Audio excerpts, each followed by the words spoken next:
For people, welcome back to our YouTube channel and thank you so much for joining the channel today. So guys, I'm going to be talking about this country in Europe. I do not know which area they belong to, but the information I'm going to be giving you now, it's very important, so please pay attention just to the information. Okay, if you are in a hurry, please pause this video, then when you come back you watch it. I want you to watch the video till the end because there are a lot of things you are going to benefit from this video.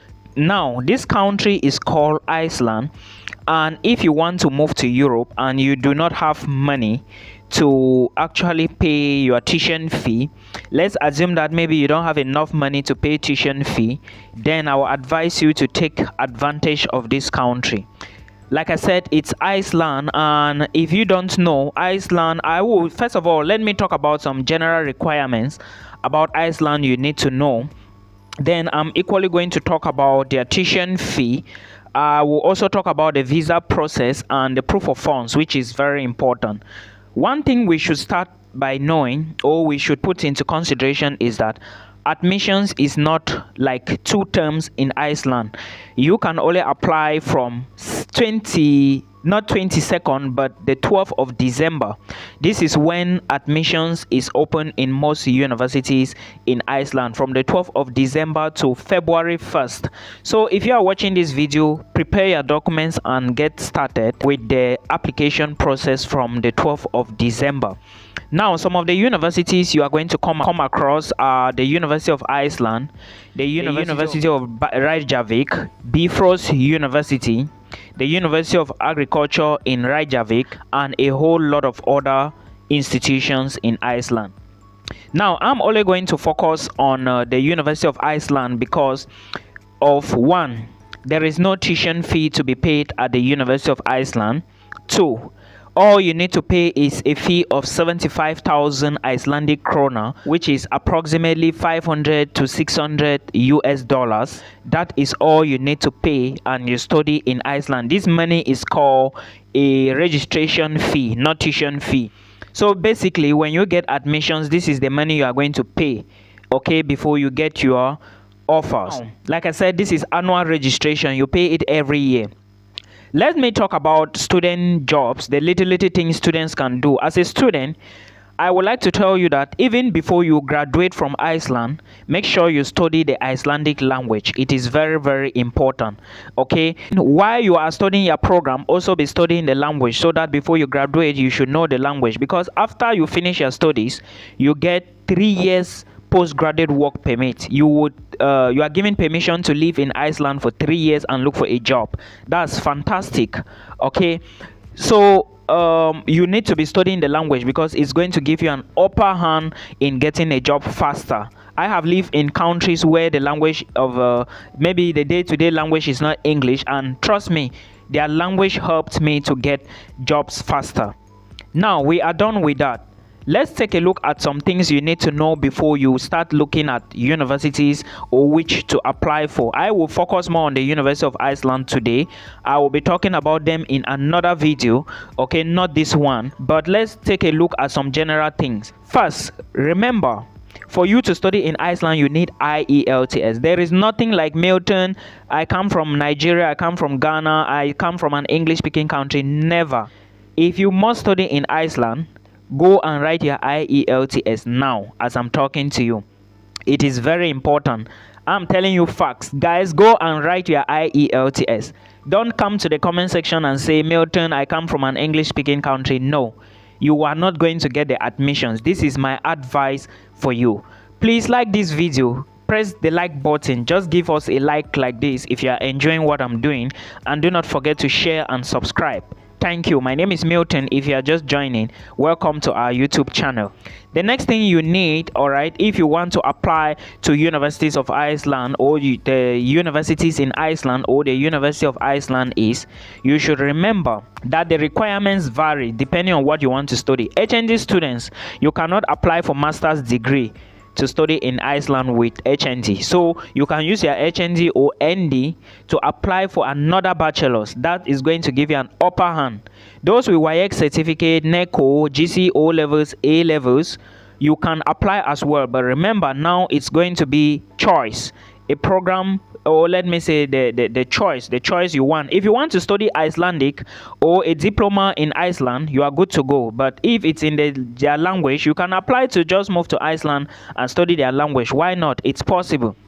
Then you need your transcripts. If you have done a bachelor's degree before, you can apply. If you want to go for masters, you can use your transcripts and the certificate. Now when you apply, or when you are to apply, this is a secret. Remember to tell your university or your school to send an email to them. Ask the University of Iceland, the admissions office, or the admissions team to give you an email that you want to send to your university for them to send your results to confirm to them that you actually graduated. Those of you from Cameroon who are going to be using O and A levels, go to the GCE board and do the same thing. Tell the GCE board to send confirmation of your results to the University of Iceland. I hope you are getting me. This is the process you need, and do not blink it. Like I said, watch this video till the end so that you get the juice and prepare to start your application by December 12th. I'm going to talk about many other places that you need to identify. Now, the next document you need to study in Iceland is what they call the statement of purpose. You have to write a statement of purpose, talk about your experiences, talk about why you choose the program, talk about why you want to study in Iceland, and what the program is going to do to you. You have to express yourself in a statement of purpose. Then you equally need a curriculum vitae, they call it CV. Now you have to detail some of the things you have been doing. If you have OND, HND, apply for bachelor's. There is no age limit if you want to study in Iceland, no age limit. Remember, as an international student in Iceland, you are going to be working 22.5 hours a week. And when you finish during holidays, you are going to work full-time, 60 hours, definitely. And when you finish your program, you are going to now get 3 years postgraduate work permit. I mentioned this earlier on. Again, remember, when it comes to the tuition fee, there is no tuition fee like I explained to you before. There is only what we call an administrative fee, and this fee is 75,000 Icelandic krona, which is approximately maybe 550, 600 euros, or 500, 550, 600, in between. It depends on the exchange rate as of that time. Remember, when you gain admissions, you have to now start the visa process. And I must tell you that for you to apply for visa, well, you may want to pay your tuition fee first, the 75,000 Icelandic krona, but it's not very compulsory. Though they usually give a deadline that you have to pay this money, and the deadline is usually July 4th. So you have to put all this into consideration. There is something I want to draw your attention here. The visa process to Iceland is not the same as the visa process for Canada, not the same as Finland, not the same as Sweden. For you to apply for visa to Iceland, you need to first of all start with the Iceland immigration after you get your study permit. Then when the immigration approve your documents, they are now going to inform the Norwegian embassy to give you a stamp. But you have to apply to the Norwegian embassy for your visa. So Iceland is going to confirm your residence permit. This is how it works. After admissions, what you need now to do is to purchase a health insurance. I do not think the health insurance is the same, like the policy, like is the same like that of people want to immigrate to Europe using there is this visa type, the Schengen visa. Those moving to Europe with Schengen visa, they normally get what is called a $30,000 insurance policy. But of course, you are not going to be getting that if you are applying to Iceland as an international student. So guys, you need to put this into consideration. Now, when you have purchased the health insurance, there is another thing you need to do. This is after admissions, okay? When you purchase the health insurance, you now need to prepare for visa application. But immediately after the health insurance, I will advise you to apply online. They are going to send you the link, all right? The Iceland immigration, they are going to send you a link and all the details. If you don't know anything, ask them. They are going to send you all these things. When you apply online now, remember you are going to fill the details, put in your info, and put in the necessary documents you applied for. Of course, you are going to upload them. Then when you finish applying online, you have to send all these documents to Iceland. You have to put them in an envelope and send to Icelandic immigration.